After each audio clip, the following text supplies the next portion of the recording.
የፍቅር ምግብ የፍቅር ምግብ የፍቅር ምግብ ጋዜጠኛ ዮሴፍ ዳሪዮስ ሙዲ እንኳን ደህና መጣ።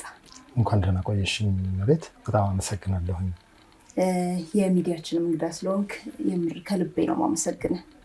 እንግዲህ እኔም ከሰው ቆጥረሽኝ ስለጋበሽኝ ልበል በጣም አመሰግናለሁ። ጊዜ ይስጥልኝ። ሰውማ በደንብ ሰውነ እንደውም በጣም አመሰግናለሁ። ያንጋፋው ጋዜጠኛ ዳሪዮስ ሙዲ ልጅ አንተም ያው ጋዜጠኛ ነህ። የአባትህን ፈለግ ተከትለ ነው አንተም ጋዜጠኛ ይሆንከው። እጅግ በጣም ደስ ይላል። ተመልካቾቻችን እንግዲህ እንደምታስታውሱት ጋዜጠኛ ዳሪዮስ ሙዲ በደርግ ዘመነ መንግስት ስመጥር ከሚባሉ ጋዜጠኞች መካከል አንዱ ነው። በተለይ ደግሞ የምናስታውሰው በኢትዮጵያውያን ልብ ውስጥ ያለ አንድ ዜና አለ። የመጨረሻው ዜና ማለት ነው። ኮሎኔል መንግስቱ ኃይለማርያም በዛሬው ዕለት ማለትም ግንቦት 13 1983 ዓ.ም ለሀገር ደህንነት ሲባል ከሀገር ፈርጥተዋል የሚለውን ዜና ካልተሳሳትኩ ፈርጥተዋል የሚለው አሻሚ ነው። እሱን ዜና ያቀረበልን ምርጥ ጋዜጠኛ ነው። ያው አሁን በህይወት የለም ነፍስ ይማር እንላለን። በዚህ አጋጣሚ በነገራችን ላይ በጣም የድምፅ አድናቂ ነኝ። እኔ ለድምፅ ሶስተኛ ጆሮ አለኝ ነው የምለው። ዜና ማንባቢ ስለሆንኩ ዜና ሳነብ እንደ ሪፈረንስ ከምጠቀማቸው ሰዎች መካከል እሱ አንዱ ነው። ከፍታው ዝቅታው እንደ ሙዚቃ ነው የምትሰማው እሱን ዜናና በጣም የማደንቀው ነው። እና የሱ ልጅ በመሆን ምን ይሰማል? እንዴ በጣም ደስ ይለኛል እንጂ አንደኛ አሁን ላይ ጋዜጠኝነትን ተምሬው አውቄው እውቀቱ ኖሮኝ አይደለም እኔ ወደ ሚዲያ የገባሁት። እድለኛ ስለሆንኩ ምናልባት ከኔ የተሻለ የሚሰሩ በጣም ብዙ ሰዎች እንደሚኖሩ አምናለሁ። የሱ ልጅ መሆኔ ነው እድል እንዲሰጠኝ ያደረገኝ። በሸገር ኤፍኤም ነው ወደ ሬዲዮ የገባሁት። ትልቋ ባለሙያ ለመዓዛ ብሩ ምስጋና ይግባና እሷ ነች ጎትታ ያስገባችኝ። ህይወት ፍሬ ስብሐት ወሰደችኝ፣ መዓዛ ቀጠረችኝ። ይሄ የሆነው የዳሪዮስ ስም ስላለ ነው እንጂ ባይኖር ኖሮ አይሆንም ነበር። ከዛ ሙያውን መስራት ከጀመርኩ በኋላ ጋዜጠኛ መባል የሚገባኝ አይመስለኝም። ግን ከጀመርኩ በኋላ ግን አሁን ሳየው ከዚህ ውጭ የሚሰራው ሌላ ነገር ሊኖር የሚችል አይመስለኝም። ምክንያቱም ኢንጂነሪንግ የሚባል ስራ ሞክሬያለሁ። ከዚህ በፊት የተለያዩ ስራዎች ሞክሬያለሁ፣ ግን እንደማያኖሩኝ ይገባኝ ነበር። ጋዜጠኝነት ግን ደሞዙ በቂ አይደለም። ግን ሰው በጣም ያውቃል፣ ብዙ ሰው ያውቃል። ግን ያው የፐብሊክ ፊገር ስትሆን ብዙ ሰው ያውቃል። ግን ያው እንትን የለም፣ ገንዘብ የለም፣ አርቲስት ምናምን ያው የሚታወቅ ነው ህይወቱ። ግን ከዚህ ውጪ ሁን ብባል ከዚህ በኋላ አይመስልም። ያን ያህል ደስ የሚል ሙያ ነውና ወደዚህ ያገባኝን ሰውዬ አባቴ ሆኖ ልጁ ሆኜም ብደሰት አይገርም። በጣም ጋዜጠኝነት ለነገሩ በፓሽን የምትሰራው ስራ ለገንዘብ ሳይሆን ፈልገህ። እኔ የጋዜጠኝነትን ሙያ የተቀላቀልኩት በእርግጥ በቅርብ ጊዜ ነው፣ ከ4 ዓመት በፊት። ከዛ በፊት አስተማሪ ነበርኩኝ። በእርግጥ አስተማሪ የትኛውንም ፕሮፌሽን ፊት ያደርጋል ይባላል፣ በሰዎች ፊት ስለሆነ ሀሳብን የሚገልጸው። ጋዜጠኛም እንደዛውን ብዙ አልከበደኝም። ግን ኤንጂኦ ምሰራ ነበረ። ስራዬን ትቼ ነው፣ ጥሩ ደሞዝ ነበረኝ፣ እሱን ሁሉ ትቼ ነው ለጋዜጠኝነት ሙያ። በቃ በጣም የልጅነት ድሪሜም ስለነበረ ነው ያው እንትን ያልኩት ማለት ነው፣ ጆይን ያደረኩት። እጅግ በጣም የሚያስደስት ነፍስ የሚደሰትበት ስራ ነው ነገሩ እና በጣም ደስ የሚል በቀን ማወቅ፣ በቀን ማንበብ፣ ያነበብሽው ነገር ለካ አይበቃም ብለሽ ደግሞ እንደገና ሌላ ነገር መፈለግ፣ መጠየቅ፣ ለማወቅ ሁሌ መዘጋጀት። የኔ ስንፍና ሆኖ ምንም እውቀት አልያዝኩም እንጂ ሙያው ይሄ ነው በቃ። ከዚህ በላይ ደግሞ የሚያስደስት ነገር ያለ አይመስለኝም። በሱ በኩል ስለመጣ ደስተኛ በጣም ደስ ይላል። እንግዲህ ይሄ ሚዲያችን ስለ ፍቅር ነው፣ ስለ ተቃራኒ ጾታ ፍቅር ነው የሚያስተምረው፣ የምንማማርበት ሚዲያ ነው። ሌሎች አይነት የፍቅር አይነቶች አሉ በእርግጥ። ነገር ግን እዚህ ላይ ትኩረት ያደረግነው የሁሉም መሰረታዊ ነው ብለን ስለምናስብም ጭምር ነው። ሰው ጤናማ የፍቅር ግንኙነት ወይም የተሳካ የፍቅር ግንኙነት ካለው ወይም ሜሬጅ ካለው ጤናማ ቤተሰብ ይመሰርታል። ከዛ ደግሞ ጤናማ ትውልድ ይፈጥራል፣ ሀገርን የሚገነባ ትውልድ ይፈጥራል። እና የሁሉም ይሄ ማገሩ ይሄኛው ስለሆነ ነው እዛ ላይ እንድናወራ የፈለኩትን። እንግዲህ በዚህ ፕላትፎርማችን የተለያዩ ሰዎች በፍቅር የተጎዱ እህትና ወንድሞች የሚቀርቡበት ነው። ሌሎች ይማሩበት ዘንድ ክፍተቶቻቸው ምንድን ነው የሚለውን የምንዳስስበት አለን፣ መርሃ ግብር አለን። ከዛ ባለፈ ደግሞ እንደዚህ ታዋቂ ሰዎች የታዋቂ ሰዎችም ልጆችም በተለይ ሰክሰስፉል የሆነ ሜሬጅ ያላቸው ሰዎች የሚቀርቡበትም ዝግጅት አለን። በዛው ደግሞ ልክ የስነ ልቦና ባለሙያዎች እንግዲህ ሰው የተሳካ የፍቅር ግንኙነት እንዲኖረው ይፈልጋል አይደለም? ፍላጎትን ብቻ አይደለም። ያ ፍላጎት እውን እንዲሆን በራሱ መንገድና አንደርስታንዲንግ ልክ ይለፋል፣ ይተጋል። ነገር ግን ትክክለኛው አፕሮች የትኛው ነው የሚለውን ባለማወቅ ብቻ ለተለያየ ጉዳት፣ የልብ ስብራት ስንዳረግ ይስተዋላል። ስለዚህ ያኛው ክፍተት የትኛው ነው፣ ክፍተቶቻችን እንዴት ነው የምንሞላው የሚለውን የስነ ልቦና ባለሙያዎችንም እንዲሁ ጠርተን የምንጋብዝበትና የሚያስተምሩበትም እንደዚሁ መርሃ ግብር አለ። አንተ አሁን ስለ አባትህም እንድታወራልኝ ስለፈለግኩኝም ጭምር ነው አውቃለሁ። በጣም ጥሩ የጋብቻ ህይወት አሳልፎ ኖሮ እናንተን የመሳሰሉ ልጆች ወልዶ እንዳለፈ እናውቃለን። ስለዚህ ስለ ዳሪዮስ ሞዲ አንተ ልጁ ስለሆንክ እንድታወራልኝ ጭምር ነው። ከዛ ደግሞ ስለ አንተም የትዳር ህይወት እንዲሁ የምንቃኝበትም ዝግጅት ይሆናል ማለት ነው። ዛሬ ግን እስቲ ስለ ከባህሪው እንነሳ። ዳሪዮስ ሞዲ ብዙ ልዩ የሚያደርገው ባህሪዎች አሉት። ለምሳሌ አብዮተኛ ነው ይባላል። እስቲ አብዮተኛነቱ ከምን አንጻር? ህይወቱን መኖር እንዳለበት የኖረ ሰው ማቀው እኔ ዳሪዮስ ነው።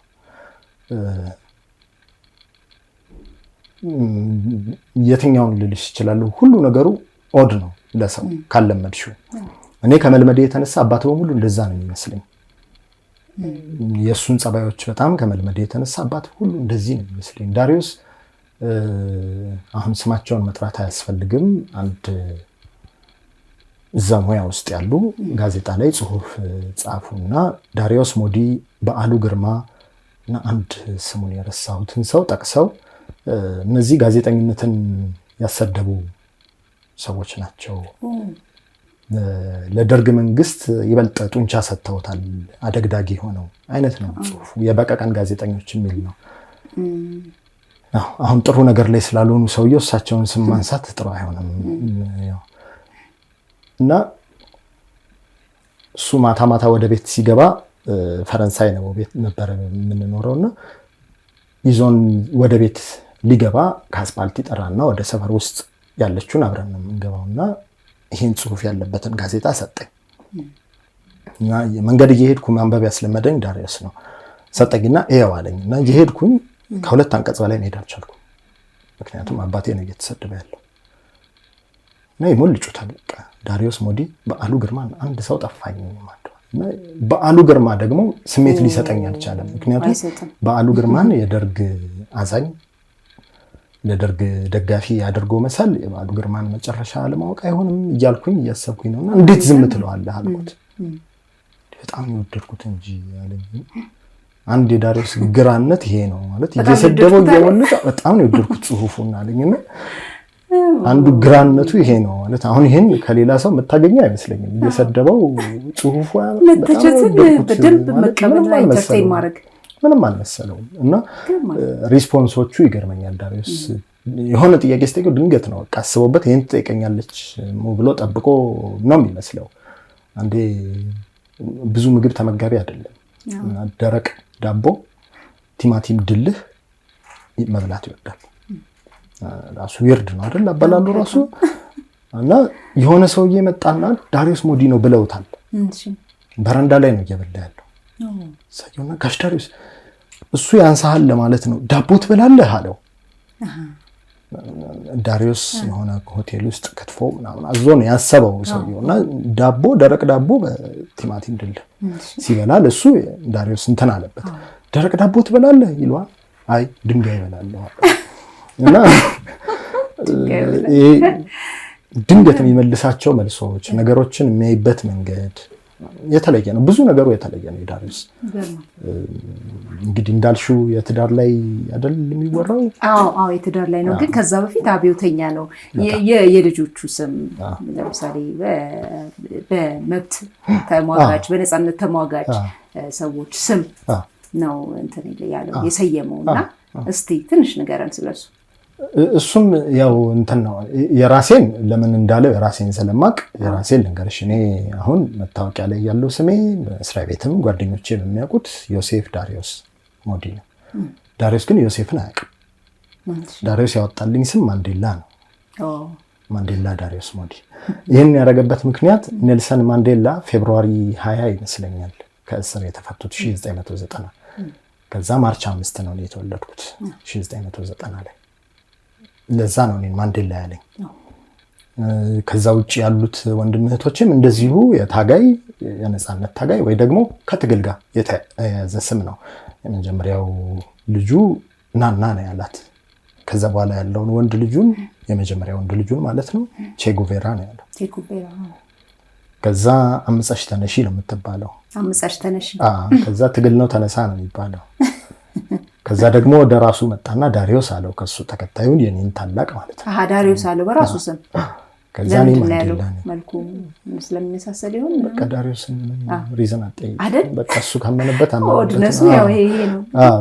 ዳሪዮስ አለው እኔን ማንዴላ፣ ከኔ በታች ያለች የመጨረሻ ልጅ ደግሞ ዊኒ ማንዴላ አላት። ዊኒ ማንዴላ። እሺ በስማችሁ ትጠራላችሁ ሁላችሁ? ቼጉቬራ በስተቀር ሁሉም ቀይሯል። ከቼጉቬራ ቼጉቬራ አሁንም ይጠራበታል። የመታወቂያ ስሙ ነው። ባህሪውስ እንደ ስምን መልአክ ያወጣዋል እንደሚባለው አይነት ነው። የቼ ትንሽ አመፀኛ ነው በጣም ግን እንትን ነው። እንዳጋጣሚ ሆኖ የስሙን አይነት ታጋይ የሚባል እኛ ቤት የለም። እንደ ስሙ ግን እውነተኛ መሆን ሐቀኛ መሆን እሱ ያው ቤት ውስጥ የምታዩ ነው። በቃ ማለት ከዛ ልትወጪ አትችይም።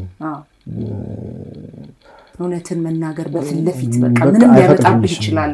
አይፈቅድም። በቃ ዳሪዮስ የሚጠላው ነገር ካልሽ ውሸት፣ ማስመሰል፣ ያመነበትን ፊት ለፊት አለቃ ነው ምናምን የለም። የ5 ሳንቲሟን ታሪክ ታስታውሻለሽ?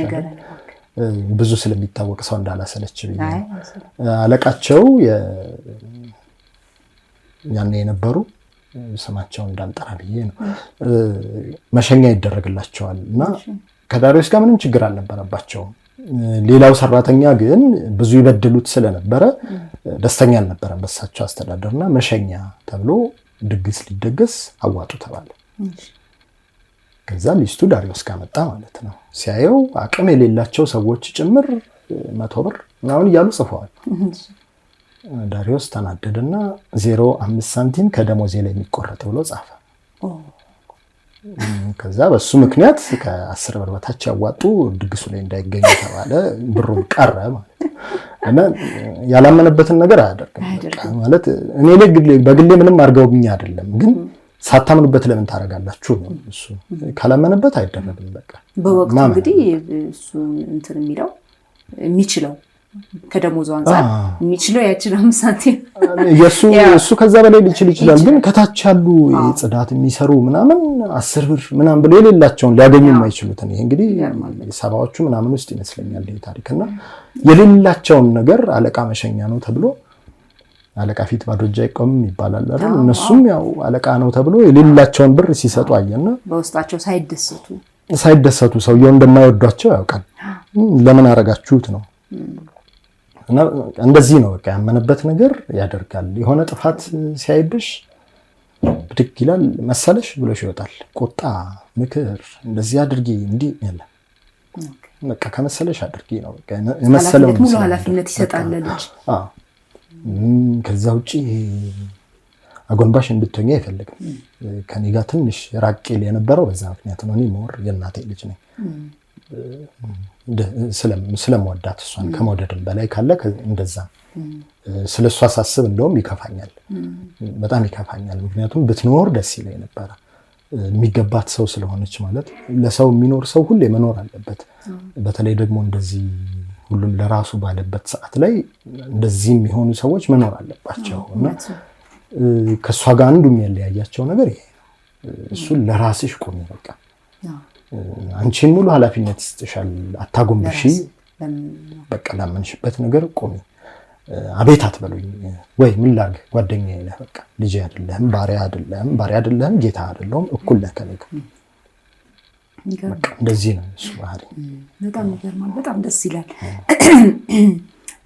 እስቲ አሁን ስለ ትዳር ህይወቱ ትንሽ እናውራ ከተገናኘን ወደ 1 አመት ምናምን በላይ ሆኖኛል አይደል ለኦፍ ዘ ስክሪን ስታወራኝ ከእናቴና አባቴ ስለ ፍቅር አያልነት ስናወራ እናትና አባቴ በጣም ኤክስትሪምሊ የተለያዩ ሰዎች ናቸው ግን አብረው ከ40 አመት በላይ አብረው ኖረዋል በፍቅር ብለኝ ነበርና ይሄንን እስቲ አጣጥመህ ንገረኝ ሰው ከተለያየ አብሮ መሆን ይችላል እንዴ ይችላል ለኔ አሁን ዳሪዮስና መሳይ ነው ማለት መሰረት ኃይሉ ነው ስሟ ዳሪዮስና መሳይ ሰው በባህሪ ተለያይቶ በጸባይ ተለያይቶ በአስተሳሰብ ተለያይቶ አብሮ መኖር እንደሚቻል ማሳያ ናቸው ለኔ ነገርሽ እንደሆነ አላውቅም አንድ ቀን ነች በቃ ትዳር ምን እንደሆነ እንዲገባኝ ያደረገችኝ አንድ ቀን እሷ ያደረገችው ነገር ነች ሲገናኙ ሁለቱም ገና ምንም ያልነበራቸው እሷም ከእናት አባቷ ቤት ያልወጣች ልጅ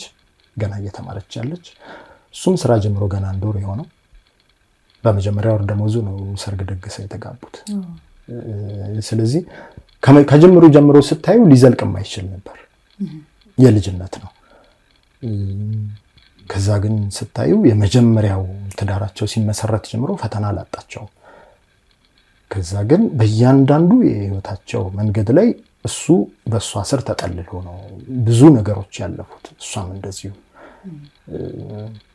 አልተጣሉም ማለት አይደለም ይመስለኛል አሁን አብዛኛው ትዳር ክፍተቱ ትዳር ውስጥ ጸብ እንዲያጋጥም አይጠበቅም መሰለኝ በጣም ጸብ አለ እኔም እየኖርኩት ስለሆነ የሚያጣላ ነገር በደንብ አለ የሚያጣላው ነገር ዳሪዮስ የሆነ ነገር ሲያጠፋ መሰረትን ልጉዳ ብሎ እንደማያደርገው ታውቃለች በቃ ይሄን ያለው አኗራቸው እሱም ደግሞ መሰረት ምንም ብታጠፋ ዳሪዮስን ልጉዳ ብላ እንዳልሆነ ያውቃል እሷም ይሄን ታውቃለች ምክንያት የለውማ የሆነ ማታቂውን ሰው አሁን ከዚህ ወተን የሆነን ሰው ዝም ብለሽ በጥፊ ልትመትሽ አትችይም አይደል ያንን ለማድረግ ለመጣላት መብት የሚኖርሽ የምታቂው ሰው ጋር የምትግባቢው አውርተሽ ልትረዳጁ የምትችይው ሰው ጋር ነው ከባልና ሚስት በላይ ደግሞ እንደዛ አይነት ሰው ሊኖር አይችልም አይደል አንድ ቤት ነው የምትኖሪው ሁለት ታሪክ አንድ ቤት እንዲኖር ነው የሚገደደው ያጣላል ይሄ ራሱ ያጣላል ምክንያቱም ምናልባት አንቺ እንጀራ ደረቅ ካላለ ላይመችሽ ይችላል ባለቤትሽ ደግሞ እንደዛ አይነት እንጀራ ላይወድ ይችላል እሱን ማቅረብ እኮ ያጣላል ግን እሱን ለመጉዳት ብለሽ አይደለም ያደረግሽው ያንን ማወቅ ነው የሚያናምረው የሁለቱ ትዳር ያ ይመስለኛል ገና ከመጀመሪያው ብዙ እንትን ነበረባቸው ልጅ ከመውለድ ጀምሮ ኢኮኖሚካል ጉዳይ ሲነሳ ትኩስ ፍቅር ከመሆኑ ጀምሮ ከዛ በፊት የነበረ ስቶሪ እሱ ያደገበት መንገድ እሱ ያደገችበት መንገድ ይሄ መለያየቱ ራሱ ዳሪዮስ ብዙ ከሰው እንዲቀላቀል የማይፈቀድለት ልጅ ነበር አባቱ ገና 14 አመቱ ነው የሞቱት እናቱ ብርቅ ልጃቸው ነው የመጀመሪያ ልጃቸው ነው ስለዚህ ሰው እንዲያይባቸው አይፈልጉም ሲነግረን መጋረጃ ጋርዳ ነበር የምታበላኝ ይላል ሰው እንዲያዩ አይፈልጉም ከስስታቸው ተነሳ የመሳይ እናትና አባት ደግሞ ሌላ ናቸው አባቷ ብቻውን ትሪ ሲቀርብ የማይወድ ሰው ነው እኔ ደርሼበታለሁ የኔ ቢጤ ያስገብቶ ሶፋ ላይ ቁጭ አርጎ አብሮ እየጎረሰ የሚበላ ሰው ነው ይሄ ብቻውን እኮ ያጣላል እሷ ሰው መጥቶ ይብላ ስትል እሱ ማለቱ ራሱ ያጣላል እኮ ግን እሷን ልጉዳይ ብሎ አይደለም እንደዛ የሆነው አስተዳደጉን ያመጣበት እሷም እሱን ላናድ ብላ አይደለም እንደምታደርገው ምንም ምክንያት የላትም እሱን የምታናድድበት ይሄ ነው ህይወታቸው እያንዳንዱን ነገር ስታዩ በእያንዳንዱ ነገር ልዩነት አላቸው ከእምነት ጀምሮ እሺ እምነታቸው ስለ ልጅ ባለ አቋም በምንም ነገር ይለያያሉ እሷ ጽኑ ኦርቶዶክስ ነች ጽኑ ስልሽ አክራሪ የሚለው ቃል አሁን ጥሩ ትርጉም እየተሰጠው ስላልሆነ በጣም አማኝ ኦርቶዶክስ ነች ለሊት 3-4 እየተነሳች በር ዘግታ የምትጸልይ አይነት ገዳም ሄዳ በእንብርክኳ እየሄደች የምትጸልይ አይነት በጣም አማኝ ነው ኦርቶዶክስ። ዳሪዮስ ደግሞ ለእምነት ቦታ የሌለው ሰው ነው። በማተር የሚያምን ሰው ነው። በሚዳስስ በሚጨበጥ ነገር ያው የሶሻሊስት ሶሻሊስት ማርክሲዝም ሌኒኒዝም የሚል ሰውዬ ነው። ምን ሊያግባባቸው ይችላል? እሑድ ነው አይደል? ስለ ልጅ አስተዳደግ ብትይ ዳሪዮስና የእሷ ይለያያል።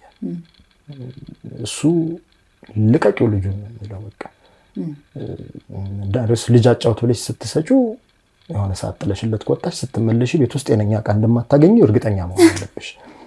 ድንጋይ ይሰጣል፣ ወርወር ስበር፣ ሲኒ ይሰጣል፣ ጣለው ስበር ነው የሚልሽ። እሷ ደግሞ ስርዓት ስጠራ አቤት ማለት ግዴታሽ ነው። ተሳስተሽ እንኳን አንቺ ከሆነ ከስርዓት የወጣ ነገር አትፈልግም። በቃ የዘጠናዎቹ የሚባል ግሩፕ ላይ የድሮ ልጆች የሚመቱት ምት ሲባል ታውቂያለሽ አይደል? በቃ እንደዛ ነች እሷ። በቃ አስተዳድርሃለሁ እንጂ አታስተዳድረኝም ትልሻለች። ሁሉ ነገር በስርዓት መደረግ አለበት። ዳሪዮስ ደግሞ የምን ስርዓት ይልሻል?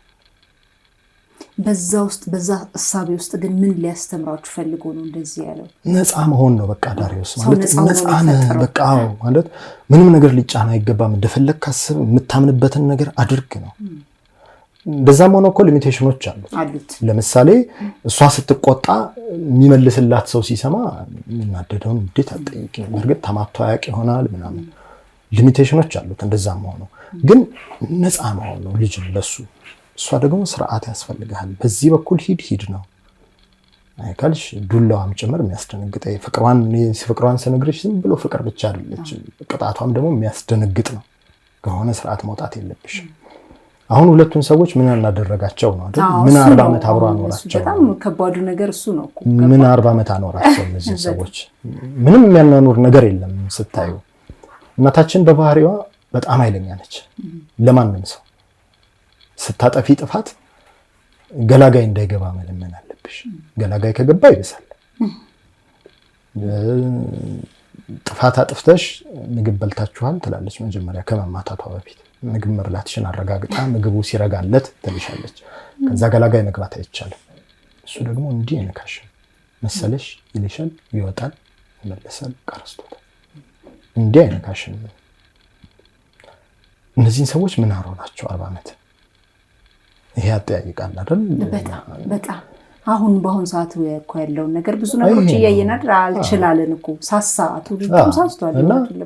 አንድ ቀን አላስታውስም ምን እንደሆነ በጣም ልጅ ነበርኩኝ፣ 7-8 ዓመት ልጅ እና በባህሪዋ የሆነ ነገር ሲያስቆጣት እንዲህ ብላ እንዲህ ትላለች። አጠገቧ ያለውን ነገር አንስታ ነው የምትወረውረው እና የሚጎዳሽን ነገር ነው። እዚህ ጋር ስፖንጅ፣ እዚህ ጋር ድንጋይ ካለ ድንጋዩን ነው የምትወረውረው ለፊትሽ።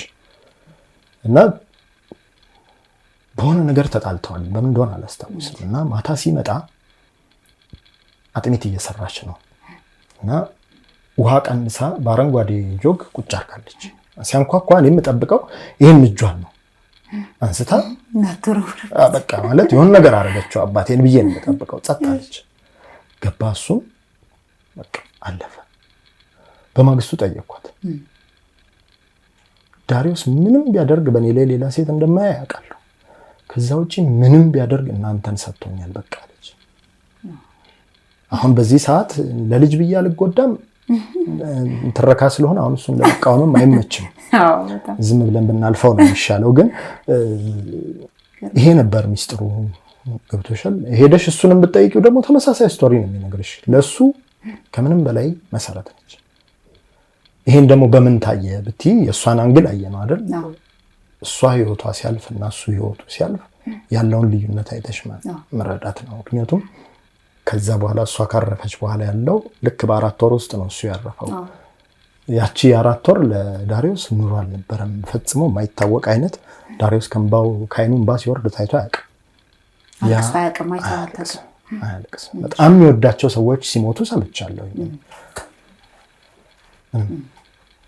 ምን ሰውባት ይልሻል።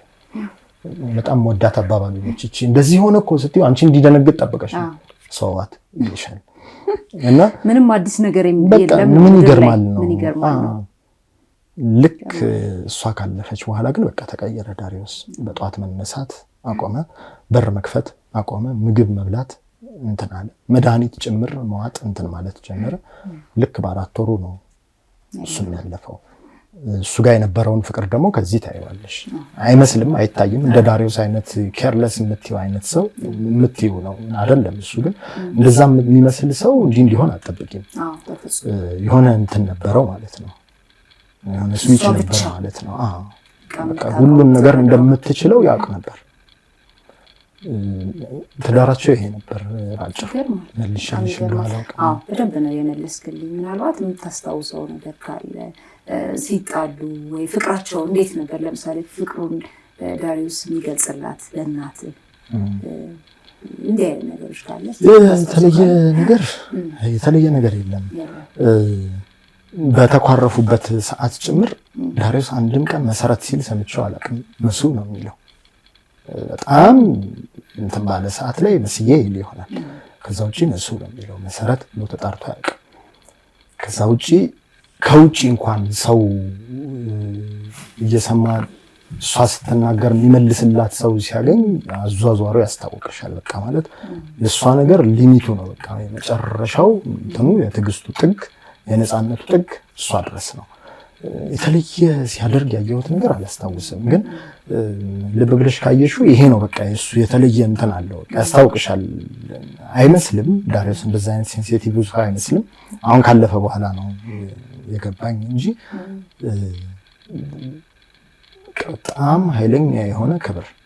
እውነት ለመናገር ደግሞ ለሴት ልጅ ከዚህ ከምንም በላይ ከሱ በላይ የለም አይደል? መከበር፣ በተለይ በትዳር መከበር፣ ለትዳር መከበር፣ ሎያል መሆን ለትዳር። ፍቅር እኮ እኛውን ስንማር እኔ አሁን እንግሊሽ አስተማሪ ነኝና ስናስተምር ስለ ናውን ስናስተምር አብስትራክት ናውን ይባላል። አብስትራክት ናውን፣ ኮመን ናውን፣ ፕሮፐር ናውን ይባላል። አብስትራክት ናውን ውስጥ ፍቅር የሚለው አንደኛው አብስትራክት ነው። ፍቅር፣ ሰላም፣ ነፃነት፣ ጦርነት፣ ደስታ ምናምን የሚጨበጥ የሚዳሰስ አይደለም። አብስትራክት ረቂቅ ነው። ነገር ግን መገለጫዎች አሉት።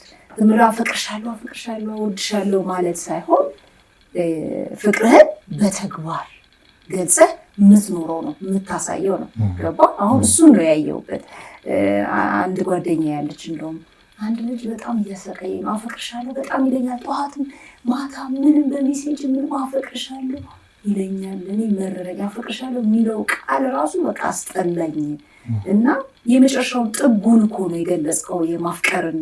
እስቲ መጀመሪያ እስቲ መውደድ ከመውደድ ይጀመር። እስቲ የሚወዱ ሰዎች የሚያደርጉትን እስቲ አድርግ አላለ ሙዚቃ እንደውም ምንድነው እንኳን ልትሞትልኝ ታመምክልኝ የሚል አይነት ነገር እና የሚተገበር ነው፣ በተግባር የሚታይ ነው እንጂ የቃላት ኳኳታ ብቻ እንትን በማለት ፍቅርን የምትገልጽበት አይደለም። እንደዛ አይደለም፣ የሚኖር ነው በቃ። እና እሱን ነው አሁን ያየሁበት። ሀሳብ እስቲ ስጥበት ምናልባት እንትን ነው እኮ ያው ሲኒክ እንዳልመስል እንጂ ያው ያለቀ ዘመን ላይ አይደል ያለ ነው። መጨረሻው ላይ ስላለን ምንም ነገር ሊያምርበት አይችልም። ለዛ ነው ንጹህ የሚባለው ፍቅር እንኳን ወዝ እያጣ ያለው ለዛ ይመስለኛል። ያለቀ ዘመን ላይ ነው ያለ ነው። ምንም ነገር እያማረብን አይደለም አይደል? እንደዛ ሆኖ ነው እንጂ እውነት ስታስቢው ፍቅርን የሚመስል ነገር በጣም ያስደስት እኮ ነው ራሱ ሐሳቡ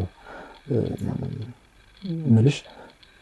ሁለት የተለያየ ቦታ ይኖሩ የነበሩ ሰዎች ተዋውቀው የሆነ ሰው ሲፈጥሩ ራሱ ሐሳቡ ራሱ እኮ በጣም ደስ ይላል።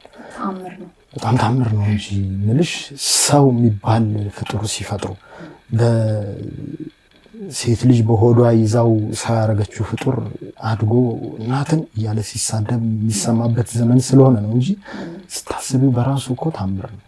በጣም ታምር እኮ ነው ማለት ሴቶች ወልደው ማየት